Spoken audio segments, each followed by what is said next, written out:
C'était à l'ancienne, moi. Puisque dans les années 60, on passait le code et la conduite dans la voiture le même jour. S'ils le revoient, c'est justement, ils ont peut-être vu que c'était un peu trop compliqué, et puis voilà quoi. Je suis en train de le repasser et le nouveau code est plus simple qu'au début.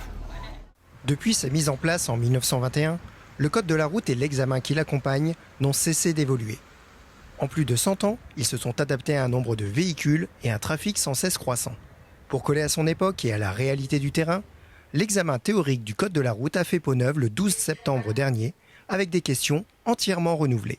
J'accélère et je passe. Réponse A. Ou je m'arrête. Réponse B. Les premiers changements qui sont apparents, vraiment apparents, c'est on récupère en fait des questions qu'on porte sur les panneaux et les intersections.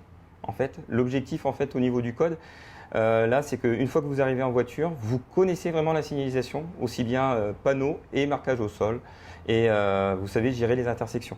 Les questions ont été reformulées. Des termes beaucoup plus techniques ont été simplifiés pour vraiment aller au principal au niveau de la question. J'ai pu voir qu'il y avait les éléments, enfin tout ce qui était les indices. Maintenant, on nous les encadre, on n'a plus à les chercher, donc c'est vrai que c'est plus facile, mais on va dire que c'est trop simple maintenant. Ce qui pose problème, c'est qu'effectivement, on précise s'il y a une ou plusieurs réponses. Ce qui fait que finalement, l'élève ne cherche pas par lui-même. Il ne va pas aller essayer de trouver une information bien spécifique. On vous mâche presque le travail. Ça, c'est une crainte que bientôt le code, on le passe presque au rabais. Alors, je pars Damien. Une nouvelle version de l'examen qui propose donc des questions plus simples et plus pragmatiques pour se rapprocher de la situation de conduite réelle. Une évolution qui modifie pour les élèves conducteurs la phase d'apprentissage sur la route. 21 se trouve ici. Ça va m'aider en conduite justement d'avoir pu voir les panneaux. Généralement, il y en a qui vont pas savoir, par exemple, si c'est un sens interdit ou une interdiction de tourner à droite. Et quand on les connaît, c'est vrai que c'est beaucoup plus simple pour la conduite. Un sentiment d'être mieux préparé à la conduite, partagé à la fois par les élèves et les moniteurs. Tu peux lâcher le frein, la main droite qui se prépare, on va chevaucher le volant.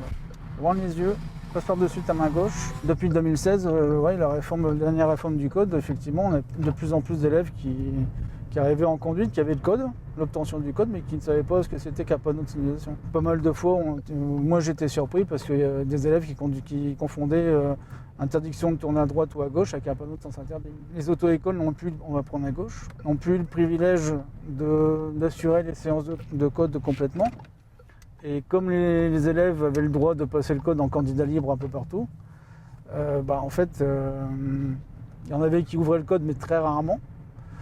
Et puis le reste passait un petit peu comme une grille de loto en fait, on attendait d'avoir les 5 bons numéros.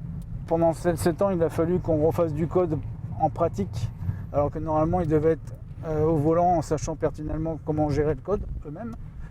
Donc j'espère que ça va nous faire gagner du temps pour pouvoir justement inclure différentes situations un peu plus extrêmes, on va dire. Avec 1,8 million de candidats en 2022, l'examen au code de la route reste la première étape à franchir avant de prendre le volant en autonomie. Gageons que cette nouvelle version permettra aux candidats de passer plus facilement à l'examen pratique et de garder par la suite les bonnes habitudes de conduite.